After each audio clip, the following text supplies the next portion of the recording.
Will there be elections in Ukraine or not? To discuss this and more, I'm being joined by Ambassador William Taylor, former U.S. Ambassador to Ukraine.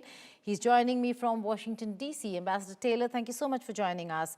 Now, we are looking at Zelensky announcing elections with guarantees from U.S. and EU, but all this comes after a lot of pressure from Trump. Is this an election that we're looking at under duress? Well, Gita, there will not be an election in Ukraine unless there is a ceasefire, unless the Russians stop attacking Ukraine. And President Zelensky made that clear. You can't have an election. You cannot have an election while the Russians are bombarding cities.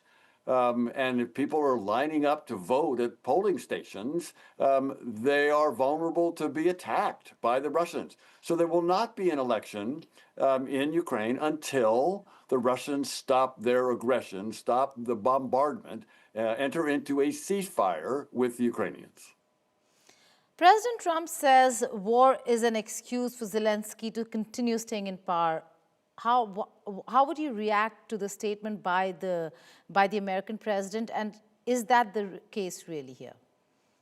No, it is not the case. It is not the case. President Zelensky has made it clear before, and he's made it clear again today, that he's ready to go to elections. He can't go to elections while the Russians are attacking him. Legally, he can't go to elections while there is martial law, which is in place during the Russian aggression. So President Zelensky is very clear. He's ready to go for elections. He has been and is and will be, but it cannot be an election. He cannot conduct an election until the Russians stop the ceasefire. So Zelensky is not using this as an excuse. Well, Ambassador Taylor, we recently spoke with President Putin himself, and when asked about the negotiations and the end game, he actually for the first time spoke about negotiations, and that if there needs to be a resolution, it has to come through the negotiating table. What are the red lines over here? Do you envisage a final draft where there could very well be a resolution to the entire conflict that we're seeing between the two countries? If President Putin is willing to stop the war, stop attacking Ukraine, recognize Ukraine as a sovereign nation, freeze the front line along the current lines, yes, I think it's possible. But I have to tell you, Gita, there is no indication that I've seen that President Putin is ready to end this war in negotiations. Well, but then again, you know, we're seeing a lot of flip-flop from the American side, Trump administration.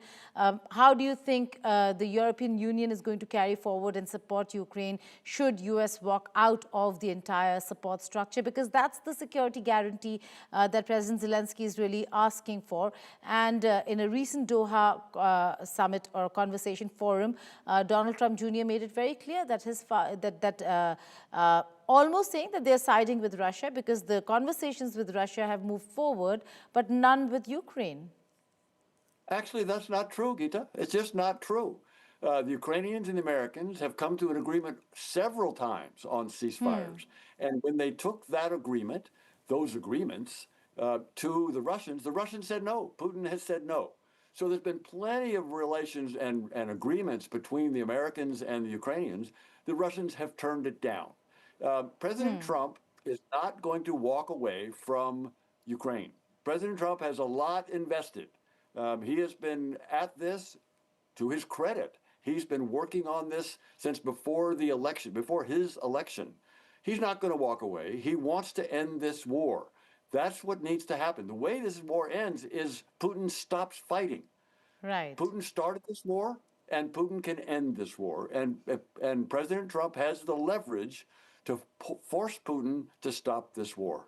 Okay, a very significant statement coming from you, Ambassador Taylor. You're saying President Trump is not going to walk out of this one. He's not walking back. Thank you so much for joining me. Thank you for having me.